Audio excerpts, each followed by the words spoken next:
Today I'm going to show you how to knit these cute pencil cases using a circular knitting machine. I love coming up with patterns that are both fun and functional, and I think this one checks both boxes. If you use this pattern, please tag me when you share your project, @DianaLevine_Knits on Instagram, Facebook, and TikTok. These cases could be customized in so many ways. For the zipper, I added a Pom Pom, but you could easily swap that out for a keychain, an I-cord wristlet, or a crochet wristlet instead. You could decorate the cases with buttons, gemstones, patches, or other embellishments. That being said, if you make this project for a young child, please don't include any small items that could be pulled off. I'm going to share every step of the tutorial in this video, but if you'd like to support the channel, you can purchase a printable download of the pattern in my Etsy shop linked below. In terms of sizing, the pencil cases I'm showing you today measure approximately 9 inches wide by 3 inches tall. If you'd like to make a case that's taller, you can follow the directions in the tutorial today, but swap out the 22 needle machine for a 40 needle machine. And I'll explain later in the video how to adapt the pattern to be wider. This case fits about 15 pencils and pens. It would also make a great case for crochet hooks or double-pointed knitting needles. In terms of timing, it took me about 12 minutes to knit the case, about 20 minutes to seam the pieces, and about 25 minutes to sew the zipper and make the pom-pom, so about an hour in total. But everyone works at different speeds. I have lots more fun patterns and tutorials coming soon, so don't forget to subscribe to the channel to stay up to date on all my latest videos.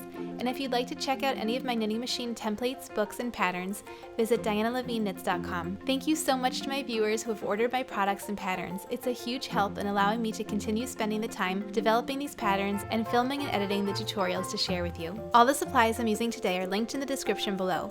For this project, I'm using a 22 needle circular knitting machine, loops and threads impeccable yarn in the colors Jade and Sunny Day, a 9-inch zipper, a sewing kit, stitch markers, pins, a knitting tag, a pom-pom maker, a darning needle, and a pair of scissors. To begin, cast onto a 22 needle circular knitting machine using a scrap yarn. Wrap your yarn around the first needle and weave the yarn back and forth along the needles until the end of the row. When you finish the row, place your yarn into the tensioner. Knit 5 rows in the scrap yarn. You'll be removing this yarn at the end of the project, so the color doesn't matter, as long as it contrasts well with the main color, which will help when we seam the ends. When you finish the 5 rows, cut a tail in the scrap yarn and throw it in the middle of the machine. Then leave a long tail in the main color yarn at least a few feet, because we'll need to use the tail later to seam up the bag, and place it right next to the scrap yarn tail. Hold them close and low as you slowly begin to knit your first row in the main color. For this pencil case, knit 102 rows in the main color. The number of rows you knit will determine the width of the bag. For my cases, I like the zipper to fit tightly, so I'm knitting just enough rows to fit the zipper in. However, if you prefer a little more room on the side of your zipper, knit a few more rows. Also, a quick note that the tension can sometimes differ from person to person. For some patterns, the difference in tension doesn't make much of a difference in the end result, but for a pattern like this where you're trying to match the length of a zipper, it's important to consider your own tension when calculating the rows you'll be knitting. In this instance, the goal is to end up with a piece of knitting that's approximately 9.5 inches wide when it's folded in half and seamed. For me, that's about 102 rows. For you, it might be a few more or a few less. If you'd like to make a longer case, for instance to hold longer knitting needles, you'd simply knit more rows or use a longer zipper when assembling the case. When you finish your piece, switch back to the scrap yarn. Cut a long tail in the main color and throw it in the middle of the machine, right next to the scrap yarn tail. Knit 5 rows in the scrap yarn. When you finish up, cut a short tail and crank the machine until the work falls off the needles. Pull the work out of the machine and gently stretch out the stitches. Next, we'll seam the sides of the tubes together using a technique called grafting. To graft the stitches together, line up your tubes together. We'll start by seaming the top of the bottom tube to the top of the top tube. Thread your bottom yarn tail onto a darning needle. Line up the stitches directly on top of each other, and begin with the stitch directly above the yarn tail. Bring your needle down through the first stitch, and then bring the needle up through the stitch directly to the left. I'll show you the stitches I'm working through a little closer. Pull your yarn through. Next, go down to the bottom section of the tube and use your needle to go down through the first stitch, and then up through the stitch directly to its left. I'll show you how I'm working that stitch up close here. Pull your yarn through. Next, go back to the top and go down through the stitch that you came up from previously. Then bring your needle up through the stitch to the left. Then go back to the bottom half and go down through the stitch you came up from previously.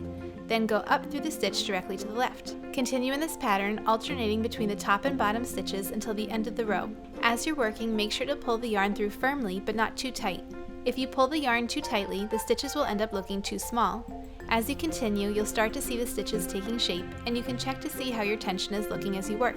When you reach the edge, turn the work inside out in order to finish the other half of the seam. Here's how my seam is looking before I finish the second half of the seam. Continue until the end of the row. When you reach the end of the row, make sure you capture all the last couple of stitches and then tie a quick knot between the two yarn tails. Next, remove the scrap yarn.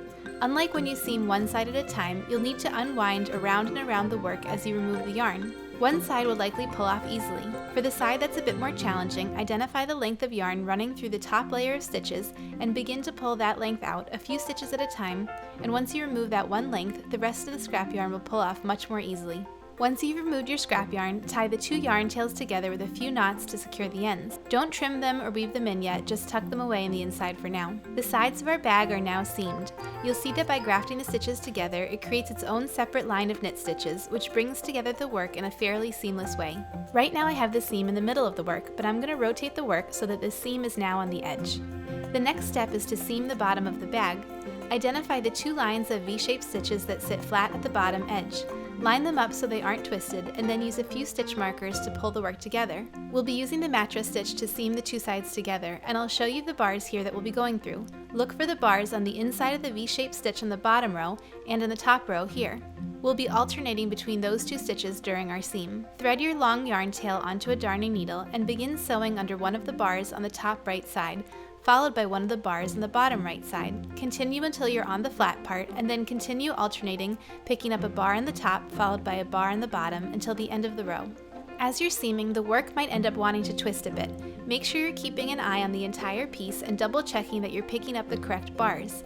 Having the stitch markers in place will help with this a lot. Continue seaming with the mattress stitch, pulling off the stitch markers as you get near them until the end of the row. When you reach the end, stitch through the last remaining hole and then thread the yarn into the inside of the bag. At this point, you can secure your yarn tails with a few solid knots and then use your darning needle to weave the ends into the inside of the work and trim the ends. Our pencil case is starting to come together. Next, I like to add a knitting tag to all my work. Normally, I add my knitting tag as the last final touch, but because I'll be sewing the zipper to the top of the bag, I need to add my knitting tag to the work first. You can place your tag wherever you prefer, or you can skip this part altogether.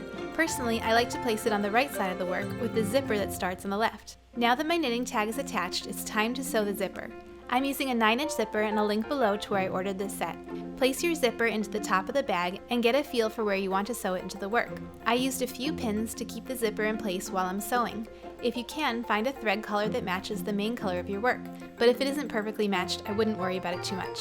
Place the thread into a regular sewing needle and bring it through to create 2 layers of thread. Tie a few knots at the bottom of the 2 threads. Begin by bringing the needle through from the part of the zipper that will be hidden in the back. Then push the needle through the zipper to the outside of the bag. I bring the needle under the first line of stitches. Sew as closely as you can to the zipper area so there won't be any of the fabric showing when you close your purse. When you reach your knitting tag, sew as closely as you can to the edge, and then weave the thread through only the zipper fabric behind the tag, and then start again as close to the tag as possible. Continue sewing all the way to the end of the row. When you start to turn the corner, unzip the zipper so that you can sew the second half onto the other side of the bag. Continue sewing until the end of the zipper.